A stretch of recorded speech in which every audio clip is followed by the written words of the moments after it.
Al-Omari joins us now from Washington. And Ghaith, you write that Mahmoud Abbas has an important role to play in Gaza, but let's be frank, looking over his behavior over the past certainly couple of years, it doesn't look like he has played a very constructive role. You could argue he's worsened the humanitarian situation there. So what has to happen now for him to return to play that role that you see for him? You're absolutely right. Abbas has actually recently been playing a negative role on Gaza. He has, as you mentioned, deepened the crisis by cutting off salaries and electricity to Gaza. But also, currently, Egypt is running an attempt to reconcile the Palestinian Authority and Hamas. And Abbas has been seen by the Egyptians and, by the way, by other mediators, including Israel, as the party that is unwilling to engage positively in these Egyptian efforts. So what we see right now is an attempt by Egypt to basically put pressure on Abbas to come back to Gaza. Abbas's demand that Hamas disarms is very reasonable in the long term. However, in the short term, this is not realistic. And what the Egyptians are proposing is that Abbas comes back to Gaza, becomes the channel for international aid, and using the power of international aid and the power of his presence in Gaza to start leveraging that against Hamas and ultimately lead it to disarm. But in the short term, what is needed is for Abbas and the Palestinian Authority to come back to Gaza and to stop putting some of these impossible conditions that they have been putting recently. You note rightly that one of the sticking points in these talks has been Hamas's refusal to give up its arms or put them under PA control. But why would Hamas agree to demilitarize in the long run? And why should Abbas agree in the short run to what he calls the Lebanon solution, having, as you write in that article, responsibility but no authority? Hamas will not disarm unless Hamas feels under regional and local pressure to disarm. And this is not the case right now. In the long term, the idea, how do you create this kind of pressure on them? And again, I think that bringing the Palestinian Authority back to Gaza, giving it the ability to operate in Gaza, and most importantly, making it the address for international aid will give it leverage vis-a-vis Hamas. For Abbas, yes, coming back to Gaza right now is risky. However, if he does not come back to Gaza, there is no other way to start pressuring Hamas towards disarmament in the long term.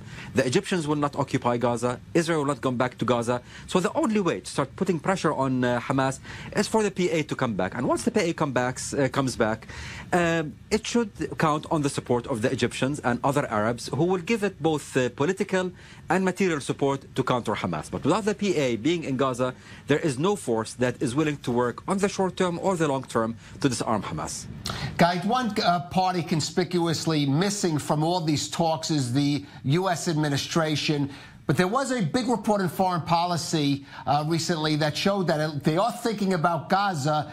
Jared Kushner, the special advisor to the president, and he's dealing with Mideast peace, actually proposing to some, for example, to Jordan, that they work towards ending refugee status for the Palestinians and dismantle that UN agency, UNRWA, which Israel says has become politicized. I want to get your reaction to that approach, whether you think it's constructive or destructive at this stage. Look, UNRWA certainly has its problem when it comes to inefficiency and things of the sort, yet UNRWA plays a key role in not only providing aid to Palestinian refugees, but in maintaining a degree of stability in countries like Jordan. And in Gaza, it is the second biggest employer in the whole Gaza Strip. So defunding UNRWA will create disruption in Jordan and will further deepen the political and economic crisis in Gaza. Attempting to resolve or to preempt the resolution of the refugee issue, which is an issue for negotiation between Palestinians and Israelis, by things like trying to defund UNRWA, by, this is being too clever by half. The refugee issue is a real issue. It's a real problem that has to be resolved by negotiations.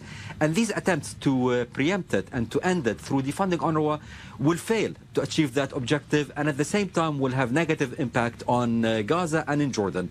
And that's, by the way, one of the reasons why even the Israelis Israeli defense establishment has always been against defunding UNRWA because they understand that UNRWA plays a stabilizing role throughout the region. Ghaith, help us to understand something here. Of all the refugee crises that began in the 1940s, the Palestinian one is the only one that still exists, thanks to this UN agency that, as the Trump administration recognizes, has been prolonging their refugee status. Why should the Palestinians oppose having the aid that goes currently to UNRWA going to other agencies within the United Nations to give them the support they need, but to say, if you're in the West Bank, if you're in Lebanon, if you're in Jordan, you're not a refugee, and that is where you will build your permanent home? Actually, I mean, first of all, factually speaking, UNRWA is not the only refugee agency that gives status to descendants of refugees. UNHCR, which is the big UN refugee agency, does the same. Look at the Tibetans, look at the Bhutanese, look at the Western Sahrawi. So this is a case that is almost accepted practice. As long as the causes that gave rise to the refugee issue or problem are not resolved, the refugee problem continues. This is a global issue. And that's why, by the way, in the Oslo agreements, the issue of refugees was defined as one of the 5 issues to be resolved in negotiations. We can wish it away, but the reality is it is there. It is one that follows similar, not identical, but similar rules to refugee issues elsewhere. And so, you know, this is the nature of the problem, and to be resolved, it has to be resolved like every other point of contention between the Palestinians and Israelis via negotiations.